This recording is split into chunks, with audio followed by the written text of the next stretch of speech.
ओम शांति। आज 6 मई 1971 की अव्यक्त बाप दादा की महावाक्यों में से सुनते हैं मुरली मंथन। मुरली का सार है बाप दादा का विशेष श्रृंगार नूर रतन। बाबा ने कहा, बाप दादा देख रहे हैं कि हर एक रतन यथाशक्ति पुरुषार्थ कर आगे बढ़ रहे हैं। हर एक अपने को जानते हो कि हम कौन सा रतन है।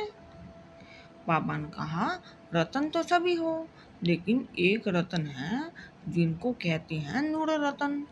एक तो क्या सभी नूर रतन नहीं हो? एक तो नूर रतन, दूसरे हैं गले की माला के रतन, तीसरे हैं हाथों के कंगन के रतन।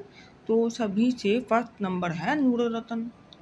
बाबा ने कहा, जिनके नैनों में बाप के सिवाय और कुछ देखने में नहीं आता है, वह है नूर रतन। फिर बाबा ने गले की माला के रतन के बारे में निशानी बताई, जो अपने मुख से ज्ञान का वर्णन करते हैं, लेकिन जो बच्चे सदैव नैनों में बाप की याद, बाप की सूरत ही सभी को दिखाई देती है, उनमें कुछ कम है। वह गले द्वारा सर्विस करते हैं, इसलिए गले की माला का रतन बनते हैं। और तीसरा नंबर जो हाथ के कंगन का रतन बनते हैं, उनकी विशेषता क्या है? किसी न किसी रूप से मददगार बनते हैं। तो मददगार बनने की निशानी यह बाहों के कंगन के रतन बनते हैं। बाबा ने कहा, हर एक को अपने से पूछना है कि मैं कौन सा रतन हूँ, पहला नंबर, दूसरा व तीसरा नंबर।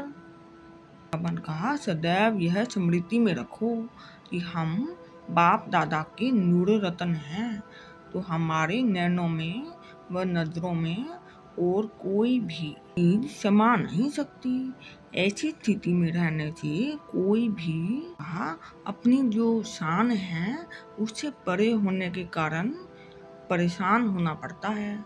अगर अपने स्वमान वो शान में स्थित हो जाओ तो परेशान हो नहीं सकती।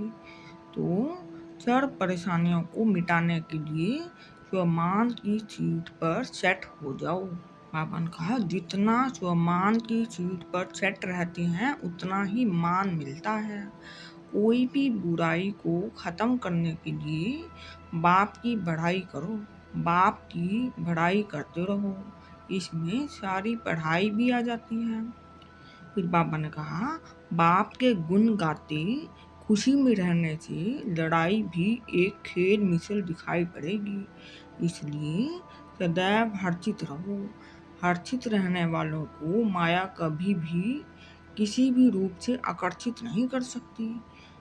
बाबा ने कहा, माया के आकर्षण से बचने के लिए एक तो अपनी सम्मान की सीट पर सेट रहो, दूसरा माया को खेल समझ सदैव खेल में हर्षित रहो। सिर्फ 2 बातें याद रहे तो हर कर्म यादगार बन जाए। ओम शांति।